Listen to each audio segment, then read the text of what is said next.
ini saya akan menyampaikan materi yang pertama, yaitu sejarah turunnya Al-Quran. Secara etimologi, Al-Quran berasal dari bahasa Arab yang artinya adalah membaca. Sedangkan secara terminologi, Al-Quran adalah kalam Allah yang diturunkan kepada Nabi Muhammad SAW secara mutawatir melalui malaikat Jibril yang lafal dan maknanya dari Allah Subhanahu wa Ta'ala, dan diawali dengan surah Al-Fatihah dan diakhiri dengan surat An-Nas. Bagi yang membacanya merupakan suatu ibadah. Yang kedua adalah hakikat Al-Quran. Di sini saya tidak akan menjelaskan banyak, karena di hakikat Al-Quran ini terdapat banyak sekali perbedaan pendapat para ulama yang mendeskripsikan tentang hakikat Al-Quran. Jadi, lanjut saja. Saya akan menjelaskan tentang cara dan proses turunnya Al-Quran. Proses diturunkannya Al-Quran dari Bait Al-Izzah atau langit bumi kepada Nabi Muhammad SAW berlangsung selama 23 tahun. Dimulai ketika Nabi berkhalwat di Gua Hira pada malam Senin tanggal 17 Ramadan tahun 41 kelahiran Nabi, atau bertepatan tanggal 6 Agustus 610 Masehi. Masa turunnya Al-Quran berlangsung selama 2 periode, yakni periode Makkiyah yang berlangsung selama 12 tahun, 5 bulan dan 13 hari, dimulai sejak 17 Ramadan tahun 41 dari kelahiran Nabi sampai permulaan Rabiul Awal tahun 54 dari kelahiran Nabi. Dan periode kedua adalah periode Madaniyah, yakni ayat yang diturun di Madinah berlangsung selama 9 tahun, 9 bulan, 9 hari, dimulai dari permulaan Rabiul Awal tahun 54 dari kelahiran Nabi sampai 9 Zulhijjah tahun 63 dari kelahiran Nabi atau tahun 10 Hijriah. Proses turunnya Al-Quran secara berangsur-angsur memiliki beberapa hikmah. Yang pertama, memperkuat dan meneguhkan hati Nabi Muhammad dalam menyebarkan Islam. Yang kedua, meringankan Nabi dalam menerima wahyu. Yang ketiga, memudahkan hafalan dan pemahamannya karena Al-Quran diturunkan secara berangsur-angsur. Yang keempat, mukjizat bagi Nabi Muhammad SAW dalam menjawab dan merespon berbagai pertanyaan yang sifatnya mendiskreditkan Nabi yang kadang-kadang tidak logis dipertanyakan, seperti hal gaib. Dan yang terakhir adalah bukti yang menegaskan Al-Quran bukanlah rekayasa dari Nabi Muhammad SAW. Perkenalkan, nama saya Santri Ramadhani dengan NIM 0801202279 akan menjelaskan tentang bab 4, yaitu Asbab Al-Nuzul. Asbab Al-Nuzul terdiri dari dua kata, yaitu asbab yang berarti alasan atau sebab dan Al-Nuzul yang berarti turun.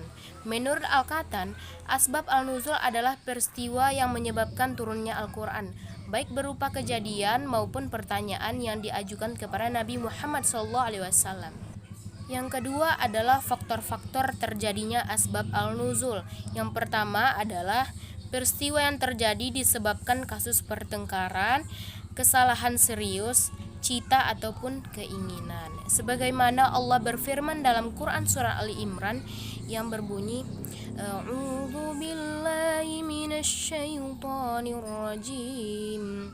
Ya ayyuhalladzina amanu nuti'u fariqam minalladzina utul kitaba yaruddukum ba'da imanikum kafirin.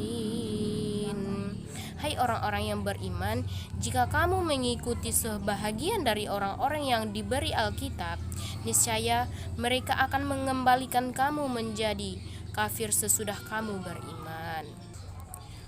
Ayat ini turun berdasarkan kasus terjadinya perselisihan kaum Aus dengan kaum Kharaj. Yang kedua adalah untuk menjawab pertanyaan yang muncul yang diajukan kepada Nabi, baik dari umat Islam maupun kelompok kafir. Yang ketiga adalah cara mengetahui asbab al-nuzul. Tidak semua ayat Al-Quran mempunyai asbab al-nuzul. Namun untuk mengetahui asbab al-nuzul, para ulama memberikan kualifikasi tertentu, yakni 1. Melalui riwayat yang disandarkan kepada Nabi Muhammad SAW. Tetapi tidak semua riwayat disandarkan kepadanya dapat dipegang. Riwayat yang dapat dipegang adalah riwayat yang memenuhi syarat-syarat tertentu sebagaimana ditetapkan oleh ahli hadis. Yang kedua adalah secara khusus dari riwayat asbab al-nuzul ialah riwayat dari orang yang terlibat dalam mengalami peristiwa yang diriwayatkannya atau pada saat wahyu diturunkan. Yang ketiga adalah membutuhkan kemampuan tertentu berupa pengetahuan tentang siapa yang meriwayatkan peristiwa tersebut dan apakah ia memang sungguh-sungguh menyaksikan dan siapa menyampaikan hingga kepada kita. Nama saya Sili Pratama Putri dengan NIM 0801202300 ingin menyampaikan materi tentang mukjizat Al-Quran. Mukjizat dalam Kamus Besar Bahasa Indonesia diartikan sebagai keajaiban ajaib yang sukar dijangkau oleh kemampuan atau akal manusia. Menurut Abul Qasim Ar-Rakib Al-Asfani, ada dua jenis mukjizat, yaitu mukjizat hissi, mukjizat yang hanya bisa dirasakan oleh mata. Contohnya, tongkat Nabi Musa yang bisa berubah menjadi seekor ular. Kemudian mukjizat akli, yaitu mukjizat yang bisa dirasakan oleh mata dan hati. Contohnya Al-Quranul Karim. Kemujizatan Al-Quran merupakan bukti dari kekuatan Al-Quran, tidak bisa ditandingi atau ditiru oleh manusia manapun. Tujuan kemujizatan Al-Quran yakni merupakan dalil atas kebenaran bahwa Al-Quran itu turunnya dari Allah dan kebenaran Nabi Muhammad yang membawa risalah Tuhan dengan suatu perbuatan di luar kemampuan manusia. Sedangkan fungsi mukjizat sebagai bukti kebenaran adanya Nabi. Syarat-syarat mukjizat menurut Muhammad Ali As-Sabuni ada 5 syarat yang telah disepakati oleh para ulama. 1. Mukjizat harus berupa sesuatu yang tidak disanggupi oleh selain Allah, Tuhan semesta alam. 2.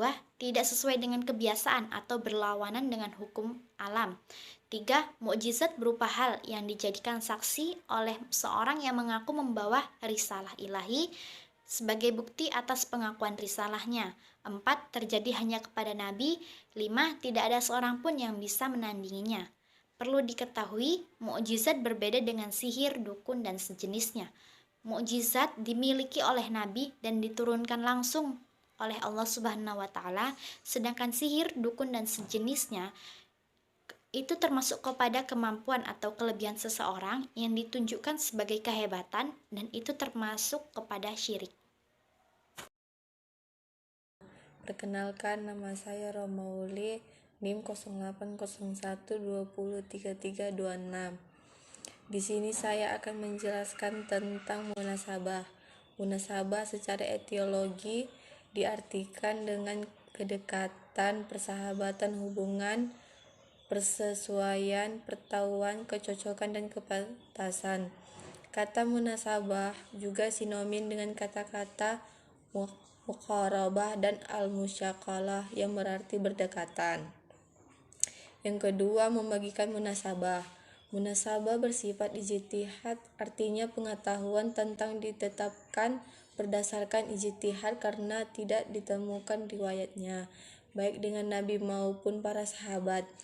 Yang ketiga, urgensi munasabah. Kajian munasabah menjadi urgensi dalam Al-Quran karena sesungguhnya munasabah salah satu unsur penting mendalami dalam memahami Al-Quran.